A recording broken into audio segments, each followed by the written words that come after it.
الرحمن الرحیم۔ ماہ رمضان کی 20ویں شب قیامہ، یہ جو رات گزر گئی ہے یہ مولا کی آخری رات تھی اور شب قدر پہلی رات تھی۔ حضرت علی ابن ابی طالب علیہ السلام نے اپنی بیٹی حضرت ام کلثوم کے ہاں روزہ افطار کیا اور بیٹی نے 3 چیزیں پیش کی، ایک نمک، دودھ اور جو کی روٹیاں۔ تو حضرت علی ابن ابی طالب علیہ السلام فرماتے ہیں کہ بیٹی، آپ کو علم ہے کہ آپ کے پاپا نے دسترخوان سے 2 اکٹھی غذائیں استعمال نہیں کی تھی، اس لیے جو ہے وہ دودھ لے جاؤ۔ اور مولا نے جو کی روٹیاں اور نمک سے روزہ افطار کیا۔ ساری رات عبادت کرنے والا مولا بار بار آسمان کی طرف دیکھتے، حجرے سے باہر نکلتے اور فرماتے، بیٹی یہ میری اور تیری جدائی کی رات ہے۔ عزاداران حسین، جس بیٹی کو یہ علم ہو کہ بابا کی آخری شب ہے، اس پر کیا گزری ہوگی۔ ساری رات عبادت کرتے رہے اور صبح تجدید وضو کر کے امام نے مسجد کی طرف ارادہ کیا۔ مرغابیوں اور بعض روایت کے مطابق بطخیں تھیں، انہوں نے دوڑ کر امام کا دامن تھاما تو امام نے فرمایا، حسن بیٹا میرے نزدیک آؤ، ان جانوروں کا خاص خیال رکھنا، اس لیے کہ علی یہ برداشت نہیں کرتا کہ جانور پیاسے رہیں۔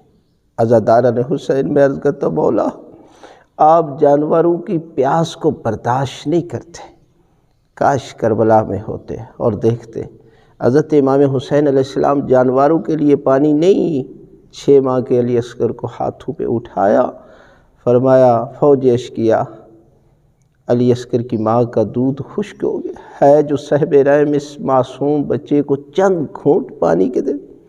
عزاداران حسین پانی دیا گیا، بلکہ پانی کے بدلے ایسا وزنی تیر مارا گیا، آسمان و زمین بھی کانپ اٹھے۔ عزاداران حسین امام کے مسجد میں جا کر نمازیوں کو اٹھایا اور یہ ابن ملجم ملعون وہیں پر موجود تھا، اس کو بھی اٹھایا، اس لیے کہ مولا برداشت نہیں کرتے وقت نماز ہو اور میرا قاتل سویا ہوا۔ عزاداران حسین اذان کہی اور امام نوافل ادا کر رہے تھے، اس ملعون نے امام کے سر پر تلوار کا وار کیا۔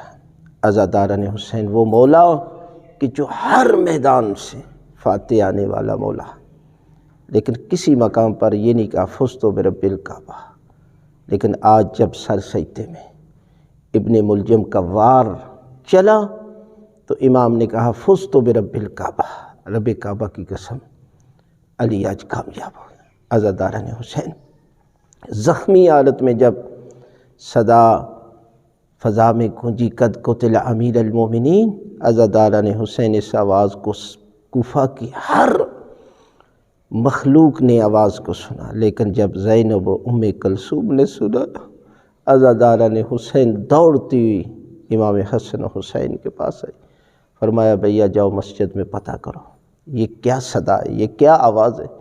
عزاداران حسین امام حسن و حسین مسجد میں آئے، بابا کو زخمی حالت میں لے کر جا رہے تھے، جب بیت الشرف کے نزدیک پہنچے میرے امام فرماتے، حسن بیٹا میرے نمازیوں کو کہہ دو واپس چلے جاؤ۔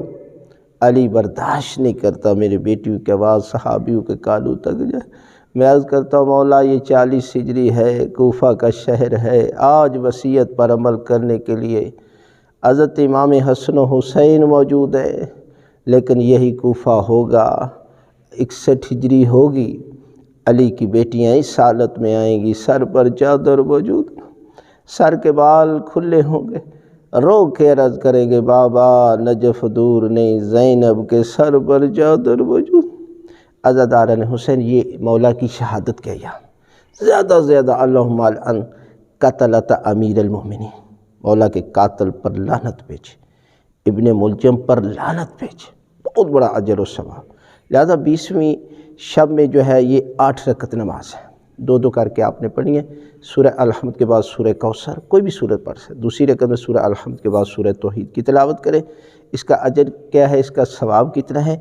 تو آئندہ اور گزشتہ اتنے گناہ ہیں، خالق کائنات گناہ معاف کر دے گا۔ 70,000 فرشتے شیطان کے شر سے آپ کو محفوظ رکھیں گے اور 100 سال روزے کے برابر اجر و ثواب مل جائے گا۔ لہذا ان راتوں میں یاد خدا کریں، ذکر خدا کریں، عبادت کریں، اس لیے کہ یہ آخری عشرہ جا رہا ہے، اور جو بندہ اس مہینے میں اپنے گناہوں کو معاف نہیں کروا سکا، پھر اسے آئندہ سال ماہ رمضان کا انتظار کرنا